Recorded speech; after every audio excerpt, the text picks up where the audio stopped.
All right.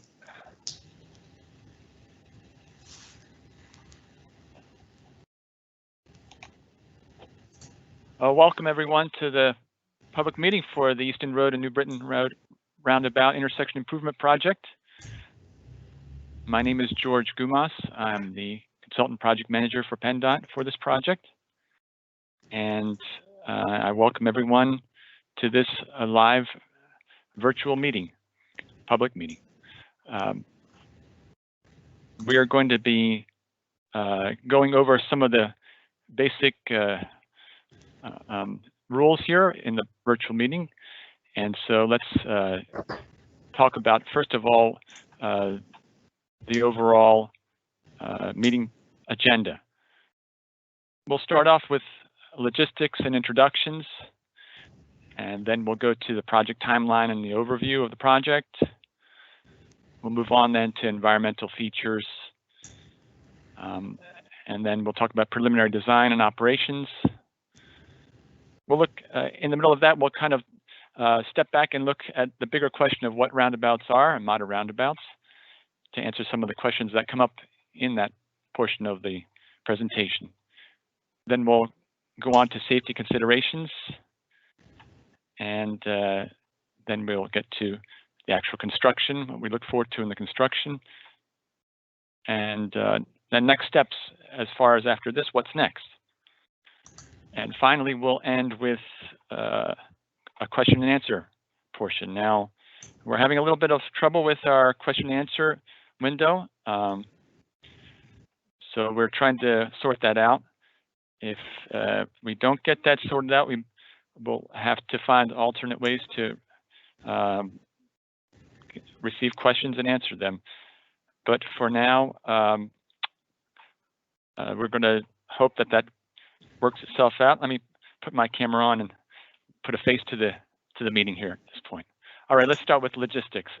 So everyone's going to be muted for the meeting. Again, you'll be submitting through the, questions through the question and answer window.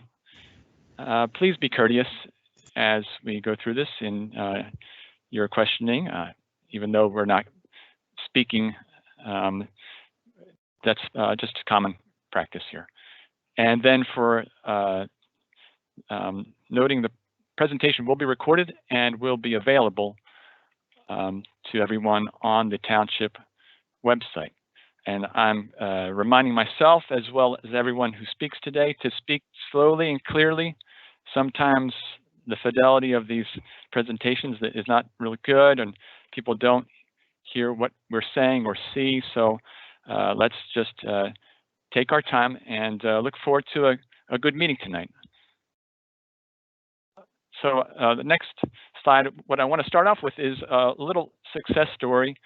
If you know the roundabout on West Maple Avenue, down on the border of Northampton and Lower Southampton Townships in Bucks County, you'll see a location that PennDOT has completed a roundabout, and we'd recommend, if you want to see what it's like and how it operates, take a drive down there. This location has about 13,000 vehicles daily, and I have behind me, if you can see me here pointing, what I'm pointing to. I don't know if you can see my fingers. This is a before and after of what we did here. Before, there was an intersection that was pretty challenging to navigate. There was a signal that was located there, and so we had the opportunity and we put in a roundabout at that location. And by all accounts, it's really performing well and successful. So a little shout out to PennDOT past projects there, and something you might be interested in seeing for yourselves. So I'm going to hand it over now to Sharang Malavia, and he will take it from here. Thank you, George. So I just want to start with introducing some of the members of our team. I'm going to start with the PennDOT team. So as George already introduced himself, I also want to introduce Vince Zerbone, who is our traffic safety manager. My name is Sharang Malavia. I'm the traffic safety supervisor. And also with us today is Larry Kubley, who is the Bucks County traffic control specialist.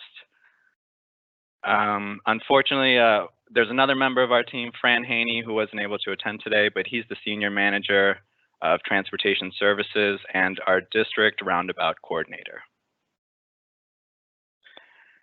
So the other half of our team is the consultants that we work with. So I'd like to start off with introducing Mike Mastalio. He's the consultant project manager. Andrew Gould. Andrew Thompson. Kate Norris. And Bob O'Neill, who is helping us with environmental. He's with Lotus. So to give a little background on our district roundabout program, the department worked with urban engineers to create a screening process to identify good candidates for roundabouts in our district. The urban team looked at intersections with high angle crashes and minimal impacts to right-of-way and environmental issues. The reason we targeted angle crashes is because they are generally high severity crashes. So for example, a T-bone crash is a more severe crash leading to more severe injury compared to, let's say, a rear end crash. We also narrowed our view to primarily single lane roundabout because, as I said earlier, in order to keep costs down, we didn't want to have to acquire a lot of right-of-way. Right-of-way is just land that we would need to acquire around our intersection that we're looking to install a roundabout. So a single lane roundabout has a smaller footprint compared to a 2-lane roundabout. Then as we finalized on good candidates, we applied for Highway Safety Improvement Program funding, also known as HSIP. HSIP is a program funded by the federal government to improve roadway safety by funding projects that will reduce crashes. And then the last part of the process is we assessed all of our top candidates for a benefit cost ratio, also known as the BC ratio. So the BC ratio compares the cost of the project. This includes project design, cost of construction, and maintenance of the project over 20 years. And that compares with the reduction in crashes that the project will produce over that same time period. So as each potential roundabout that we looked at had a unique BC ratio, and we selected the locations with the highest values of BC ratio. So aka giving us the biggest bang for our buck. I'm next going to hand it over to Mike Mastalio, who will go into further details of our project. All right, thanks, Sharang. I appreciate the introduction, and everybody probably recognized my voice or has seen me in the past. We've been working on this program for quite some time, and actually have come out to talk to you folks a few times.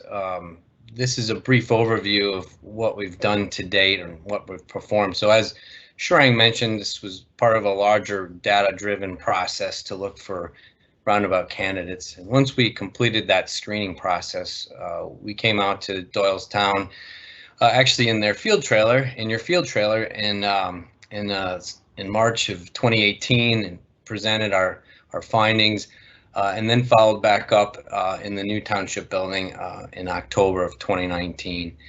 Since then, we've been working hard on our preliminary engineering phase, and are hoping to move forward into final design in the next few months here as we achieve our environmental clearance.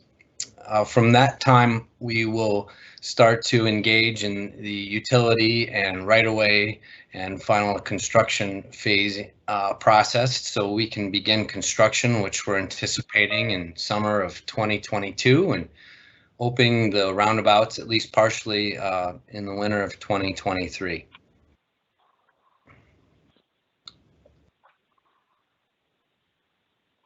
Hello? Yeah. Yeah, this is Steve Downs. I was having a hard time getting on through meetings, so I'm just audio now. Are there other folks on the phone? I'm sorry, I was like 8 minutes getting late getting in. Yeah, no problem, Steve. Yeah, if you could just mute yourself, we're actually in the middle of the presentation right now. You didn't miss much other than a quick overview of our program. Okay, thank you. Thank you. Are there All right, so sorry about that, everyone. Steve, we'll get to your questions at the end.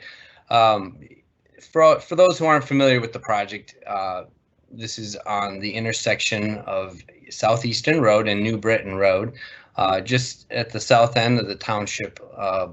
As you come off of 611, Easton Road is very well traveled. Lots of high speeds coming off of what we call the bypass, and then you're coming up to this intersection.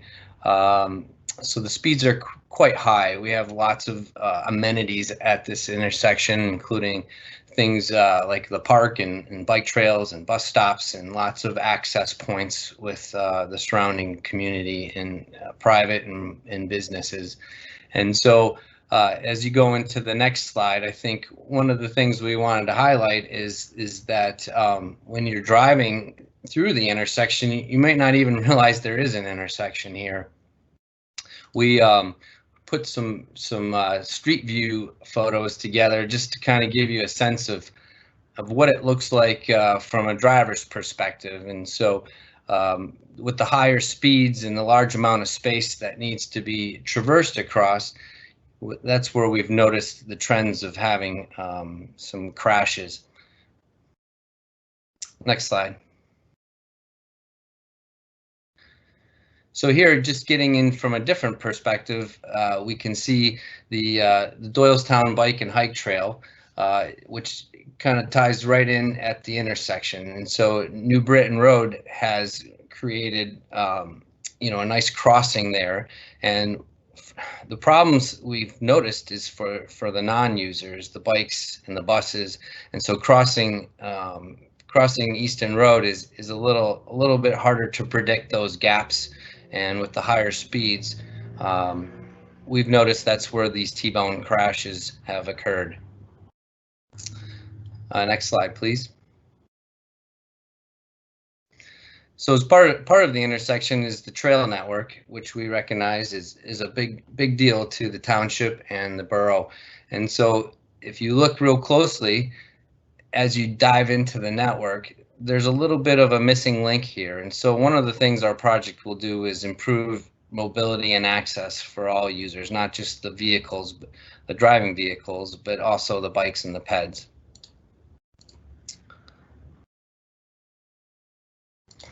So as you may remember this graphic, we had some low-cost safety improvements that were installed in the interim before the main project came on board. And what we've noticed is that we were able to achieve better safety, or less 29% reduction in crashes. However, it wasn't exactly what we were all looking for. And so you can see here the difference between the two in the 2010 to 2015 versus the 2015 and 2019. The number of crashes were reduced, but we didn't get that bang for the buck, as Sharang mentioned earlier.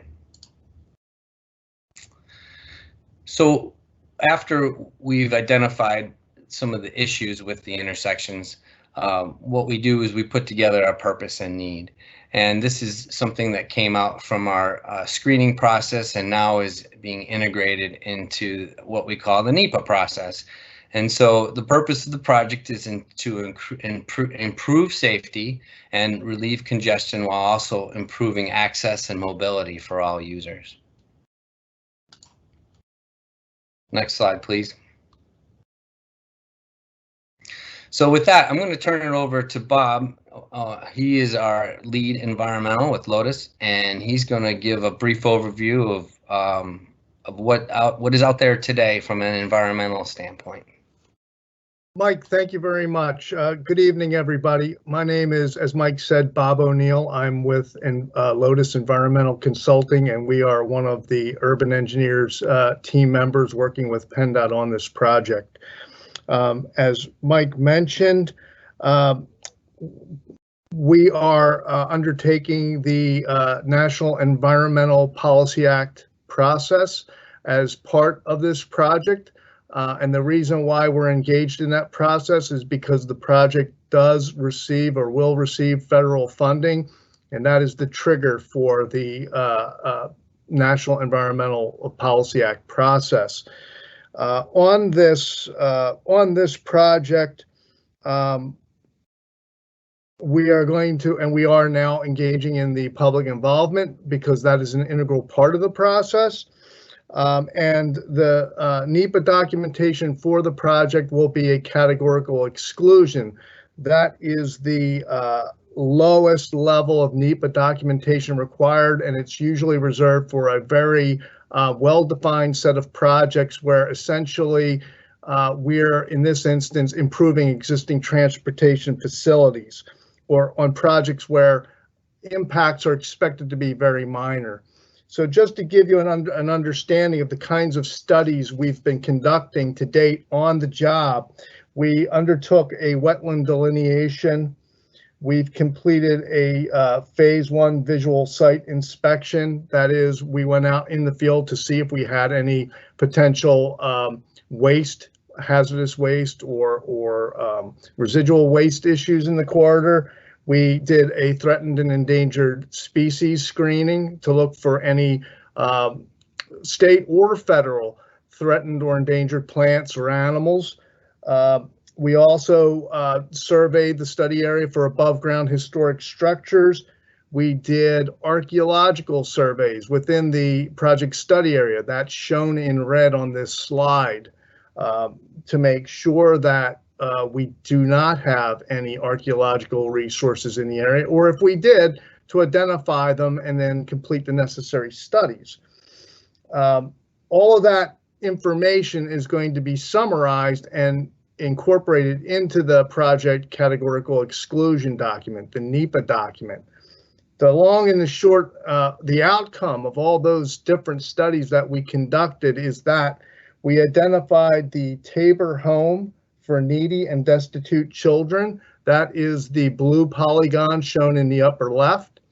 That is a National Register listed historic property, so that's a federally recognized historic property. We also identified Triangle Park, which is a township open space and a veterans memorial. We also understand and identified the Doylestown community bike and hike system, the trail system that is running alongside of and through our project study area. And the outcome of all these studies is that what we're seeing is the project is not going to impact the Tabor home or any other historic or archaeological resources. The project accommodates the existing trail system and will, in fact, link the different parts of the trail system together. And you'll see that as part of the design shortly. It also will provide improved access to the Veterans Memorial at Tabor Park. So the overall impact of the project ought to be a net benefit overall. At this time, what I'd like to do is I'd like to turn the presentation over to Andrew Gould, who will discuss the engineering constraints for the project and how we got to where we are today with the engineering.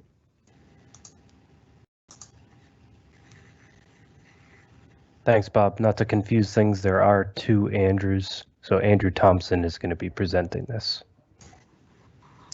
Thank you, Andrew.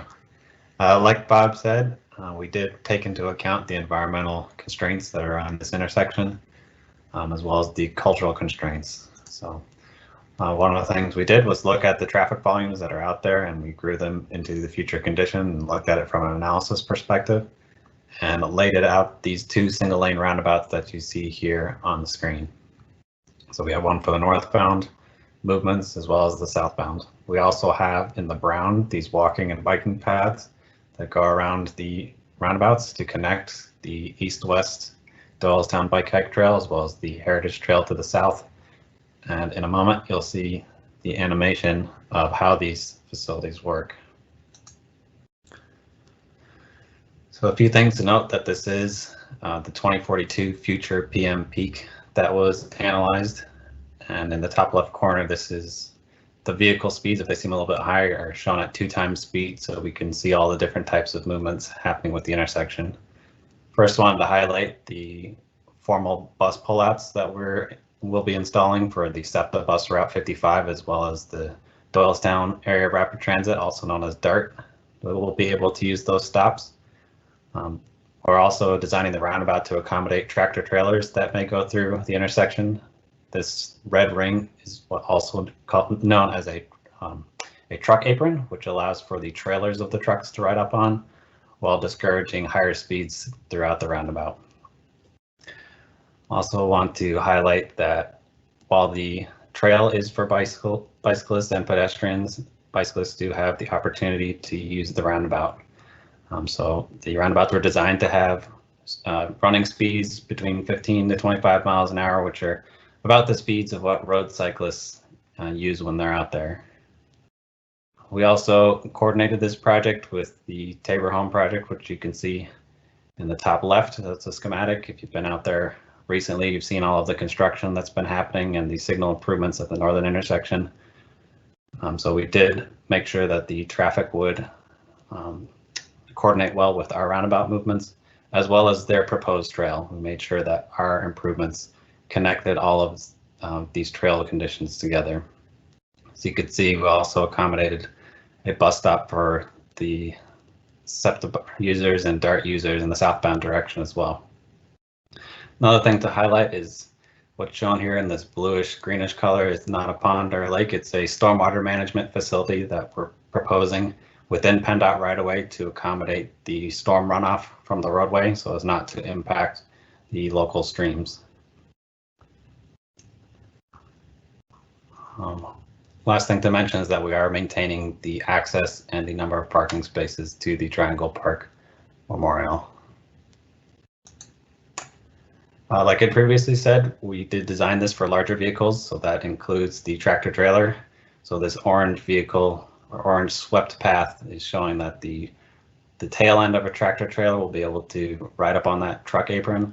But we did confirm with the Doylestown Township Fire Department that our longest apparatus that they have, ladder 79, will be able to navigate this roundabout without riding up on that truck apron, as well as the SEPTA articulated buses. Just wanted to jump into something that Shirang had mentioned earlier about why we like roundabouts from a safety perspective. And when it comes to safety, the 2 big things to note are speed and conflict points. So the slower we can get vehicles to interact with, the lesser probability that that potential crash will be of a higher severity. And the other part is the conflict points. So on a traditional 4-way intersection, you have 32 conflict points, and a conflict point, just to define that, is anywhere 2 vehicles will cross. So these are the different types of merging, diverging, and then crossing, which are these white circles, which are often associated with T-bone crashes. So when we compare the 2, we're getting rid of those crossing conflict points, which are often associated with your T-bone or your angle or your higher severity crashes. And it's not just for the vehicles. We also see crash savings and reduction in crash severity for pedestrians and cyclists. So you can see on the left, when somebody has to cross one leg of an intersection, there's potential that they become in conflict with a right turning vehicle, a left turning vehicle, or maybe somebody who's not proceeding when they're supposed to. But on a roundabout, it splits that crossing into 2 conflict points that are in 2 separate stages, so you can deal with traffic with one direction at a time. We also make sure that we set those crosswalks back 1 car length from the circulatory roadway, so the circle of the roundabout, so that pedestrians or cyclists can cross the roadway if there are vehicles queued. Last thing I want to highlight is lighting. So we are proposing to illuminate the intersection. There are a couple of residences as well as businesses at the intersection. I want to highlight how targeted we can get the lighting onto the roadway. So we only want to illuminate the roadway as well as those pedestrian crossings. But you could see in this picture on the left how we have the lighting on the roadway, but the property immediately adjacent is practically dark. So we can be very targeted in that lighting. Next, I will be handing it over to Andrew Gould to talk about how we're going to construct the project. Thanks, Andrew. Part of our design process is to evaluate how we're going to construct these intersections while maintaining traffic flows. But also we have to be conscious of not dragging out the project to multiple years of construction, and the longer the contractor is out there, the more expensive the project is going to be. When we evaluated the construction staging and detours, we tried to minimize impacts and minimize duration while maintaining critical traffic flows. It was determined that the best option was to maintain South Easton Road, both northbound and southbound, throughout the project, with limited partial detours of New Britain and Sowerman roads. Detours for this project will likely take place during the summer months of 2023 when school is out of season. A little bit later in the presentation, we will discuss the schedule. In the image shown here, this is stage 1. It just shows a general overview of the project. You'll see a couple purple hatchings. We're just doing some minimal temporary widening just to shift traffic outside of the way so the contractor can construct as much of the roundabout in one phase. Also with this stage, we're going to be doing our utility relocations. There's going to be some above ground pole relocations and potentially some underground relocations that are going to be impacted by drainage design. For stage 2, you'll see there's a new shading. It's a purple hatch. This is the work zone that's being conducted in this stage. There's also traffic flow arrows to show what traffic remains open. As part of this stage, New Britain Road is going to be closed, and the through movement from Sowerman Road across the intersections to New Britain Road will be closed, and these will be detoured. These detours will be vetted through PennDOT and coordinated with PennDOT and the township before anything is finalized.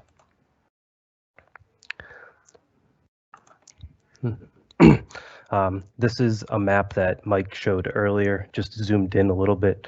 One thing I'd like to point out here is that all detours per PennDOT standards need to follow state roads, state routes, which are shown in pink lines here. The darker purple lines are local township roads.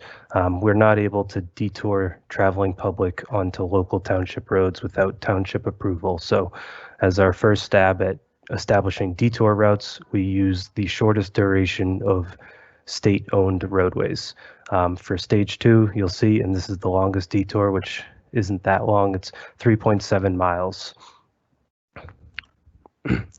In stage 3, we will be seeing a new color here. There's going to be an orange shade and you'll see the roundabout itself. This orange shade is showing what is completed work. As part of stage 2 now, we are going to be detouring Sowerman Road. So we're going to have some type 3 barricades up on Sowerman Road, only allow local access only, which will probably be just the Doylestown Commerce Center, people entering into that driveway.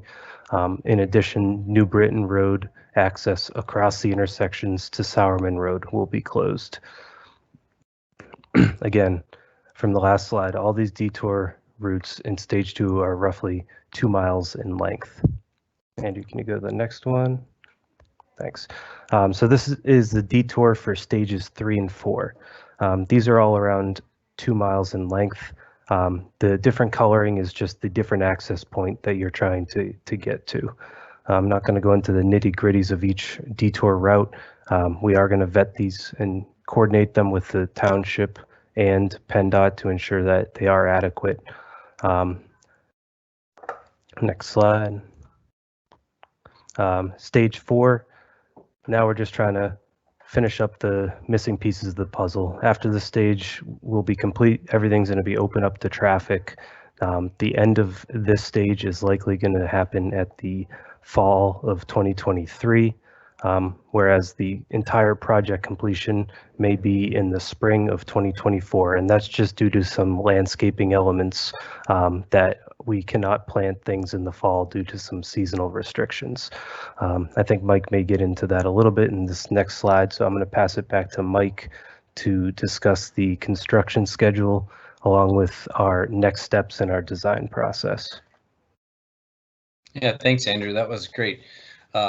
Just real quick, I think everyone's wondering what the improvements were, and hopefully we answered those, and why we're doing it, and then some of the constraints that we're dealing with, and how you all will be impacted, and then how are we going to build it. And so Andrew just kind of completed that last part there too. So this is really how we're looking at it from a big picture.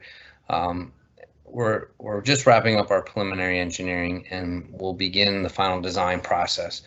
That involves the right-of-way and utility, and finalizing our construction plans for what we call advertisement, and then eventually our let date. And the let date is really when the contractor is notified that he is the lowest bidder on his bid for building the project and construction, and that date right now is set for May 26, 2022. That should allow us to get through all those phases and get those federal funds that we're all using here to basically be deposited in that checkbook and begin construction. We are looking for the early phases to incorporate any utility coordination or relocations, and then the nuts and bolts of the construction will happen while school is out, and allow those folks who are taking the school bus to still get to and from. So once the detours are implemented and partially opened, and the roundabouts are partially opened, by the time fall 2023 comes around, we should have those circular roadways open for final construction, wrapping up in the spring of 2024 for that landscaping effort. So one of the things that we want to do is we want to hear from everyone. You all were able to participate in tonight's presentation, or at least listen in, based on the website that the project was posted. So after this presentation, for those who have missed the presentation, we'll be posting and recording. This is being recorded, so it'll be posted for everyone to rewatch. And then there's also the other biggest thing I would say is we want to hear back from you. We want to hear from you all. If you have comments for or against, anything that you may not bring up tonight, we'll have this comments forms for you to fill out and submit. And then we'll incorporate that feedback into what we call that CE document, and then be able to kind of start finalizing our final design and get it out for construction. So with that, I'm going to turn it back over to you, George. I'm not sure if you had anything else to add before we maybe get into the Q&A. No, I'll take it from here. Thank you, Mike. And thank you, team. That was like drinking from a fire hose. I understand for many people out there, there's a lot of information to swallow and to digest here. So the good thing is this will be recorded. We have figured out how to access the questions. And so we're going to start to address those. And thankfully, the person who can see them from our team, at least one person can, it's going to be Vince Serbone, who is the safety manager, will be sharing those questions. So Vince, if you want to go ahead and start reading off the first question. Sure, thanks, George. Mm-hmm. Okay, the first question is, why are the taxpayers of Pennsylvania spending all this money, and with all the disruption to neighboring businesses and residents? Goes on to say the existing 611-202 bypasses are in terrible shape. They are unsafe to drive and resemble third world country roads. PennDOT should be spending taxpayer money to rebuild the bypasses and their exit entrance ramps. 8 stop signs and lowering the speed limit on South Easton Road in both directions, if necessary, will suffice. This proposal is a total waste of and misuse of Pennsylvania and federal taxpayer money. Please rethink and redirect these funds. That is from Christopher Chander. So I guess that's more of a statement than really question. We're spending the money because the intersection has been an unsafe intersection in its past history, that both intersections. So we, at a request of the township and the borough and police department, we took a look at the intersection. I'm going back years here when this started, and that's what generated the interim low-cost safety and the research into roundabouts. It was presented to the region and the borough, as we've drafted all of these, and we have proven in Pennsylvania, as a matter of fact, that there's an 87% reduction in crashes, 87% reduction in serious injury, over 90% reduction in fatality, and we've proven that even the crashes that the PDOs are a reduction of over 50%. So, it's a proven countermeasure. There is no better reduction in crash, I could tell you that. As far as the 611 and 202 bypass, I will, Chris, if you send me your email address or contact me personally, I will leave in this chat. Hopefully everybody else can see that, my email address and phone number, and I will let you know what maintenance projects are planned for 611 and 202. I can tell you that we are planning on the ramp. As far as the ramps, we are planning on restriping all of the ramps in the entire district, and also looking at doing wrong way signing on all of the ramps. I do know that there is some plans for the bypass at 611, and for me to get into all of that right here and now would take some time. So, Chris, I'm going to leave you. I'm going to reply with my email address and phone number, and I will gladly get you all that information. Hopefully that answers your question, Chris. Okay, second question, and somebody else can take this. What about the bordering watershed and creating more impervious surface? Somebody from Andrew or Mike's team, maybe? Yeah. Why don't you go ahead and take that? Okay. Yeah, as Andrew Thompson had highlighted in the VISM video, the video of the intersection with the live vehicles moving. As part of the project, there is going to be a stormwater management facility. So when we do our design for the project impacts, we establish what the pre-developed flows are exiting the job site. What we do then is show the proposed intent and figure out what the post-developed flows are. Whatever that difference is, we have to mitigate and manage on our site. So our stormwater management facility, which Andrew has up on the screen, I believe, is going to control the flows to make sure that anything exiting the project after it's constructed is no worse than what it is now.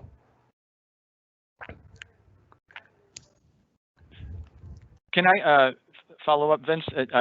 One thought in terms of the funding also, just to remind folks how the funding oftentimes works. PennDOT's funding sometimes comes from federal, sometimes state, and it's, of course, it addresses different issues. Sometimes it's resurfacing or major reconstruction. Other times it's safety, and these are safety funds, right? When we talk about this program, it's a safety program, and so the state gets allocated these funds from the federal government to spend on safety projects, primarily, and focusing on the most needed locations. And that's what, Vince, you were referring to just now about these locations being identified early on as those I know that need the improvements. So that's another reason why the funding is being targeted here. Thank you, George.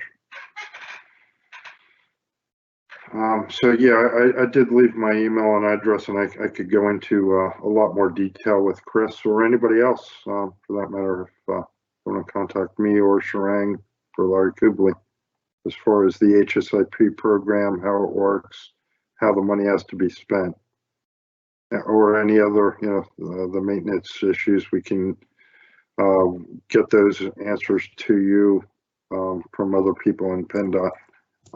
And let you know what projects are out there. So, all right. So we now have, we went from 6 questions to 13, so that's good. We're getting some good questions. Are we ready for the next one? How will this slow traffic southbound on 611 as cars approach Cuts Elementary School? Speeding is a problem. Ryan, do you want to? Yeah. So roundabouts have shown, based on how they're geometrically designed, that when you approach the roundabout and you drive through the roundabout, you're forced to actually reduce your speed around 25 miles per hour or less. So it's forcing traffic to slow down as they approach the roundabout. They have to yield before entering the roundabout, especially compared to the current condition, which is just a two-way stop. So as you're driving through the intersection, you're able to maintain your speed, which is leading to higher speeds. So I believe the introduction of both these roundabouts will actually slow down traffic in this area. Okay, thank you, Shrey. All right, so the further part of that question is facilitating further development. From what group agency did the request come from? Anybody? That, I'm not really sure. Steve Downs, your invitation mentioned facilitating further development. From what group agency did this request come? Not really sure what the. I can take that, Vince. I think what our intent is that these intersection improvements will not preclude the future development, and that any additional volume or traffic that's coming in onto the Tabor track will be able to be accommodated, including the new access point north of these limits here on Southeastern Road. So I think that's what the intent is. These will work for a really long time at a very high growth rate, and so the service life will be able to accommodate large growth. I think that's what the intent was. Okay, the next question is, DETOUR is critical to fire company responses. Have you spoken with our chiefs concerning this? I'll take that. Andrew Gould here from Urban Engineers. That's going to be part of the coordination in our final design efforts. In preliminary design, we kind of lay out some detour routes and discuss that with PennDOT. But as part of final design, we coordinate with the fire company's emergency services just to make sure that any closures we have will not impact them severely.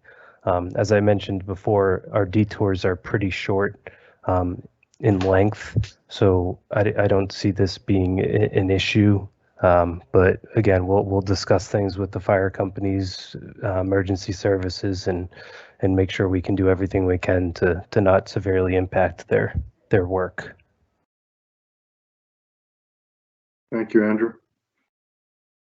We have another question. How will it affect property values? How will it affect traffic noise?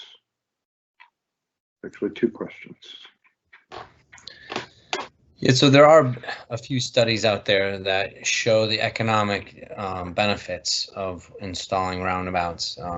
Came out of Golden, Colorado. Actually, there was a roundabout corridor installed in the mid-2000s, and from that they were able to assess how traffic was able to continue to move, improved access to those business points, as well as additionally, keep the traffic moving at a slower speed.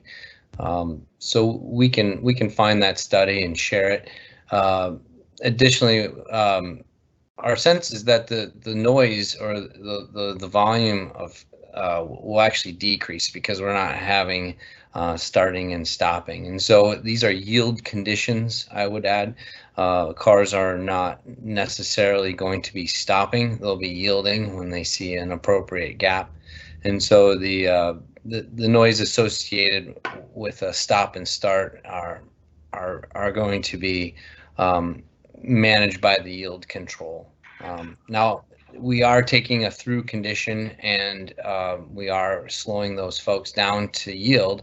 The major movements is north and south, and so there will be a change in the pattern, but in terms of noise, I don't envision a large impact. Slower speeds, slower noise, or less noise. Yes, very good. Thank you, Mike. Okay, next question is, will there be education for the public or signage to educate drivers about who has the right of way when entering the roundabout? Yeah, that's actually a really good question. One of the things we have on the website is a link to the PennDOT roundabout page, and on that page there is some educational videos as well as links to those pamphlets that I'll provide that educational tool. Yeah, actually, great, Andrew. That's also on the title slide or the exit slide here. So again, this will be on the website and as well as recorded. So I highly recommend you go to Mike, this link here.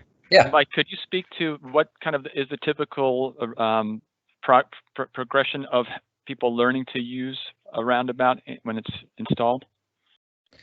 Sure. You know, I don't want to diminish people's concern, but we've noticed that people who have not driven through a roundabout learn very quickly. They equate it to riding a bike, or you know, one of the things we did mention earlier is George mentioned the other roundabout project. So I think if you really need to see how one operates in live conditions, you'd be able to go and check out the roundabout and drive it for yourself. So I think once you experience it and drive through it, it becomes second nature. We've noticed that people who drive roundabout are actually more prone to be more aware instead of tunnel vision through a green light or a yellow light. And so people actually perk up and they pay more attention because they have to make some more decisions. And so we've noticed that driver distraction has been reduced at roundabouts. Did that answer? Yeah. Andrew, do you have anything else to add? Yeah, I would like to add that we also have on our pa.gov, pasafety.gov, we have access to many YouTube videos for education, for driving through roundabouts, through pedestrian safe walks to school. There's many different safety videos that we have, and there is a couple on roundabouts as well as many others. So Karen, I left my email address in a reply to you. Please contact me, and Sharang or Larry will get you the link to those YouTube videos. So that was a great question. Thank you. I just want to add real quick.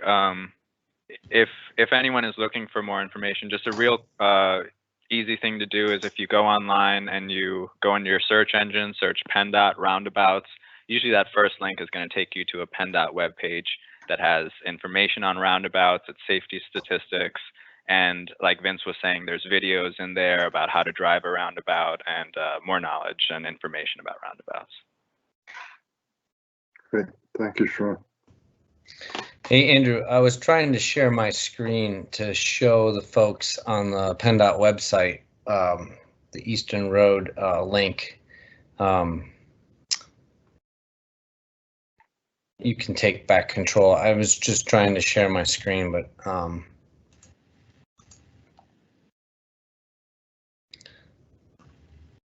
there you go. There you go. Yeah.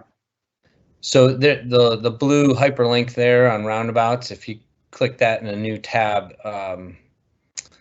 this is what we were referring to. The resources are on the right there. There's the brochures on how you would drive a single lane roundabout, how would you navigate as a pedestrian or a bicyclist, and then what we call our roundabout guide, that NCHRP 672 report, as well as FHWAs. So there's a lot of good information out there. As a matter of fact, there's probably a lot of information that you can sift through, but I would recommend going through the PennDOT website here and using these resource guidance links. If you can go back, Andrew, I also think it's a good time to maybe show off the comment. So if you now notice, if you were on the site earlier, this has just been posted. So provide feedback. This is where if your question is not answered or you have a comment that you specifically wanted to make sure was, put out, this is where you would go ahead and fill this out on your own time. You can do it now, you can do it later. I think it's, Bob, correct me if I'm wrong, but usually we leave these on for about 1 or 2 weeks. George, I'm not sure, maybe you can answer that, but at some point we'll cut it off and then we document all the comments, take a look, and then revisit how we can improve our project more. All right, Vince, that's all I got. Okay. Hey, we have another good question. I support roundabouts. My question concerns potential light pollution from traffic in the circle to my property. In referencing the one drawing, it showed a red line of disturbance through my home. Can you explain this, please? Yeah, so I don't think the red line is a disturbance line. It's really just our overall project limit. And so this is what we investigate from a cultural and a natural resource standpoint. This is based on our investigations. The next slide really is what we envision the improvements to look like. And so you can see from an improvement standpoint, the proposed pavement and hatching there is really outside that limit. So I can see why you were concerned, but we are not going to be impacting your property in the way I think you're perceiving that red line. Bob, do you have anything else to add? No, I do not have anything to add to that. Mike, when you do your layout of your lights, don't you take a look at the spillover from the lights and what's being illuminated with the lighting? Would that address the question? Yeah, maybe I misunderstood. I'm not sure. Yeah. This question is from Matthew Conway at 578 New Breton Road. So I left Matthew my email address and okay, we need to contact Matthew and maybe meet with him and explain. It's light pollution. So the traffic, the headlights shining in his window at night, Mike, that's what he's talking about. That's the question. How are you resolving that?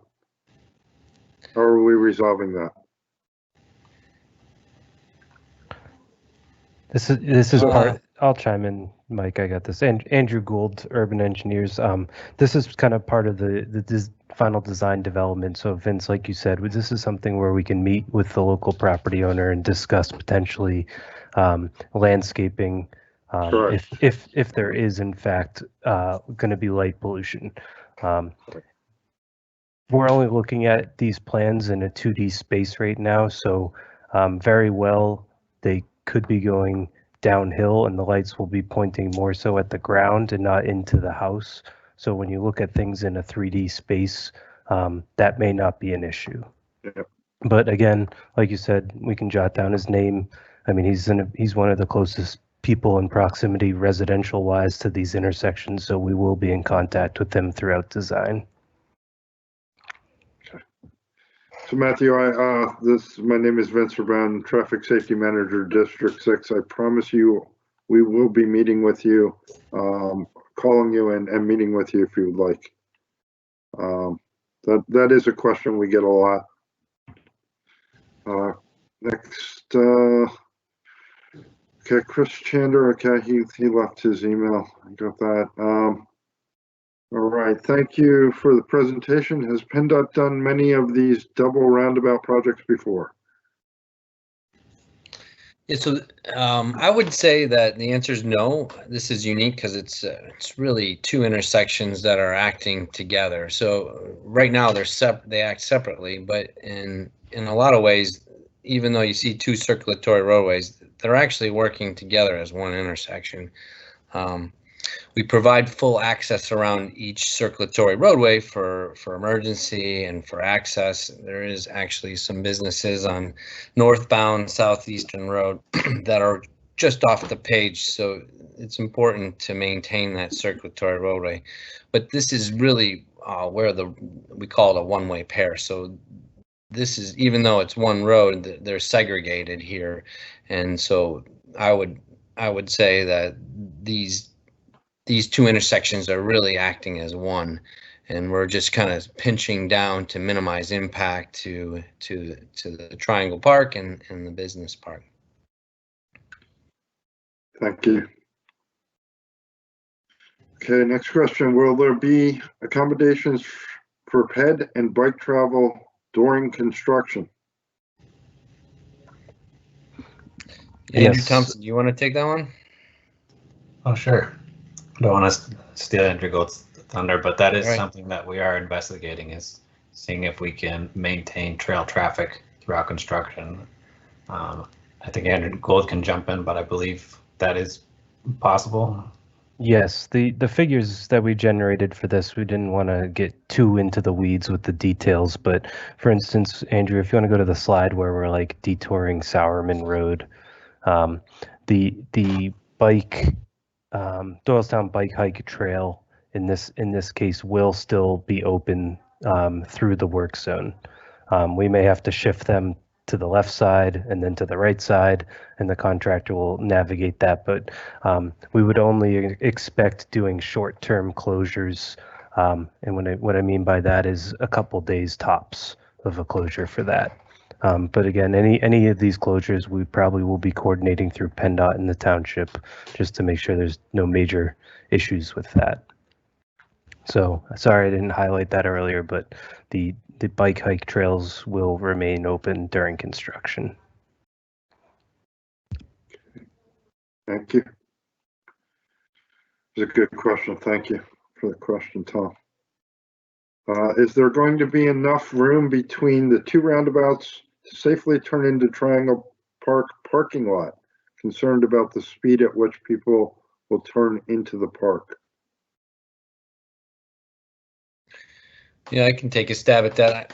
In my opinion, yes, I think that the speeds will be fairly slow, and we are improving the access to the parking lot. So we don't see any issues with the current layout, being able to go in and out of the Triangle Park parking lot. And if anything, the speeds will be slower.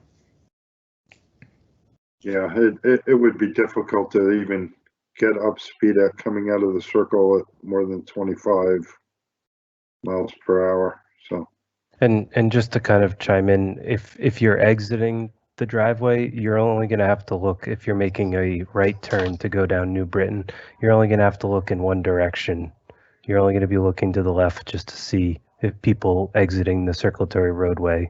Whereas in the past, you had to see if people were making a left turn from Southeastern Road or coming from Sowerman Road. So there's more.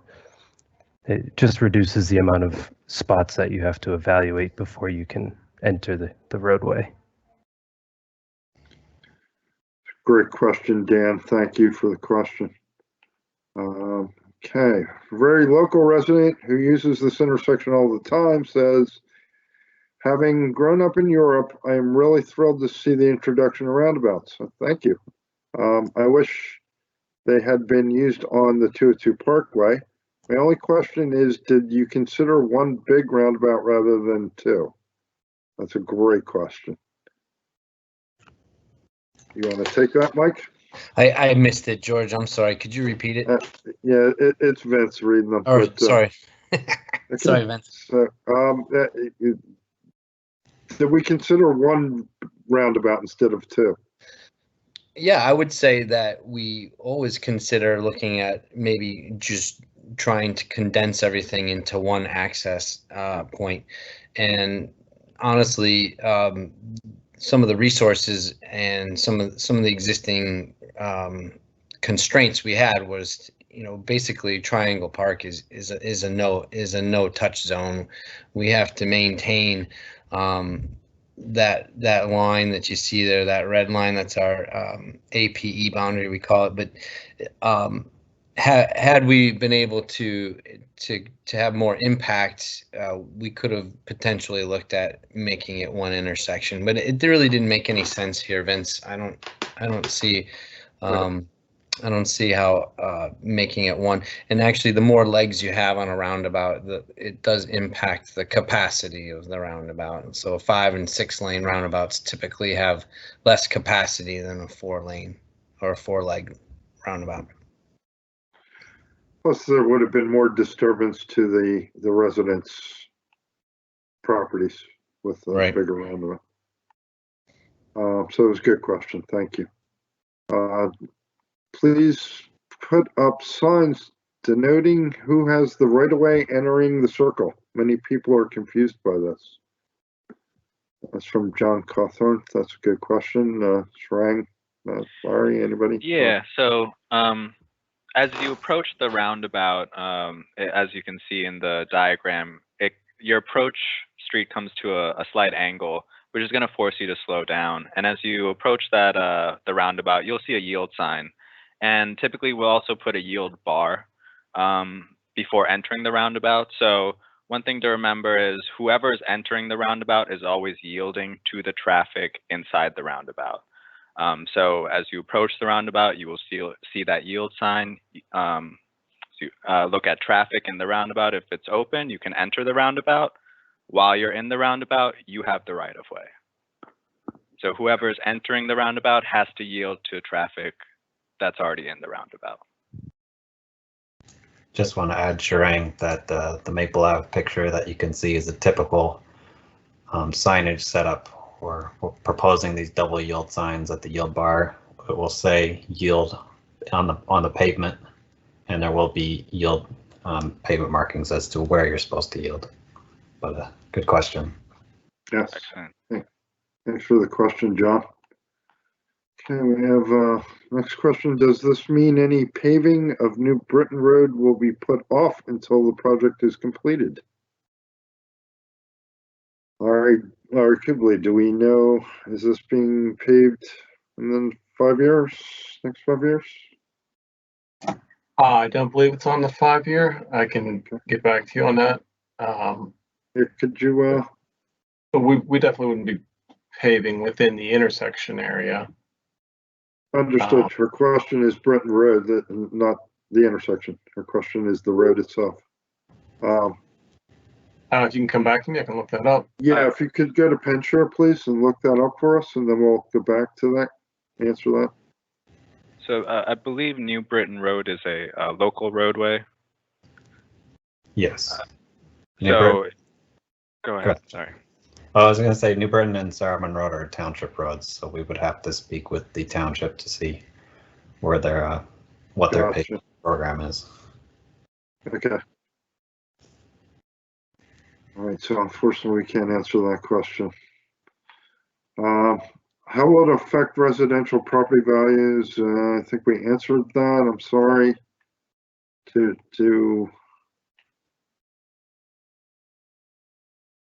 Okay, how does the traffic volume on this compare to the others that have mentioned? Are they comparable?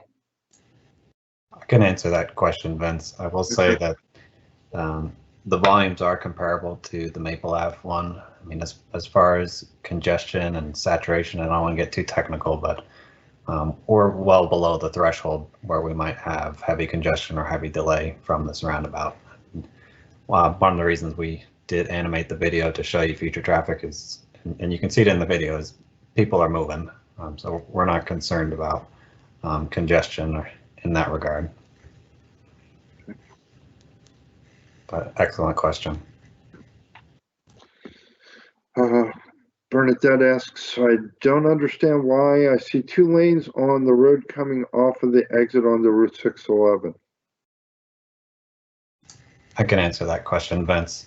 The reason there you see 2 lanes being formed is it's tying into the existing left turn pocket that is for the Heritage Gateway Center on the south. So what you're seeing here is the through movement, the through lane that continues onto 611, the shoulder to the left, and then the beginning of a left turn lane on the right. Excellent. We have had many PennDOT projects in our township. What do they have in place to make sure this is a 2-year start to finish as outlined? We are used to hearing about inclement weather. I can take that. That's Stephanie. This is George Gumas. What we put in the contract, you may be familiar, are the liquidated damage clauses to make sure that the contractors have target dates and milestones to reach. So based on the road user liquidated damages that are assessed for the project, if the contractor doesn't meet those milestones, then they start paying for missing those deadlines. That's typically how we put it in. The contract, PennDOT contracts, all of them also have construction liquidated damages if the contractor doesn't hit the targeted completion date. You know, obviously, you've heard about inclement weather, you know, and delays associated, and generally, we don't think that's going to apply as much here. But you know, there's the unforeseen extreme events, but in general, that's how we handle the need to keep projects on track and on schedule. Great answer, George. Thank you.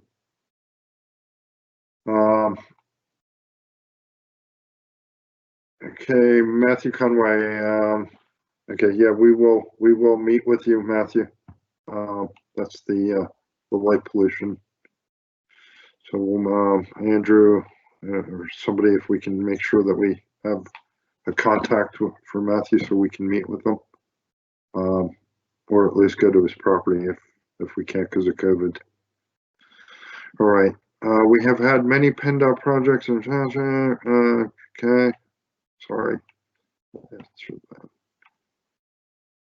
Okay. I'm sorry.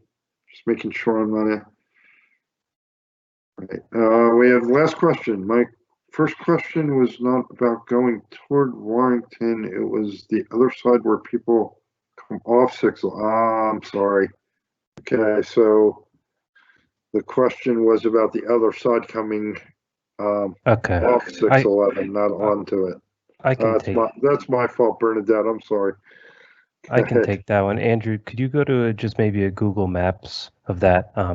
The reason for that southbound travel on the, I guess the northbound side of the Southeastern Road is there are some residences and some businesses that are just south of the Doylestown Gateway Center. So they need access, which is why there is a southbound lane there.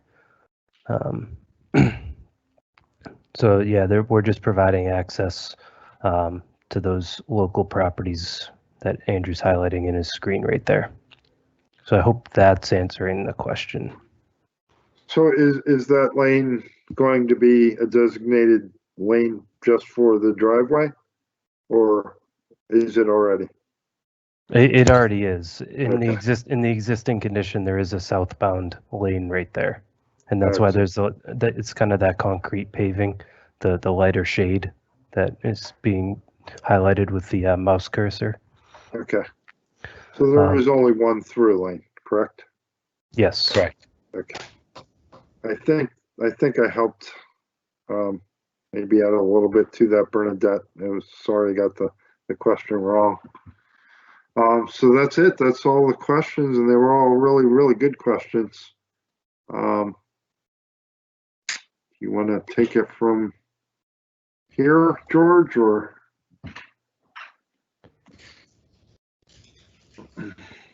You might be muted.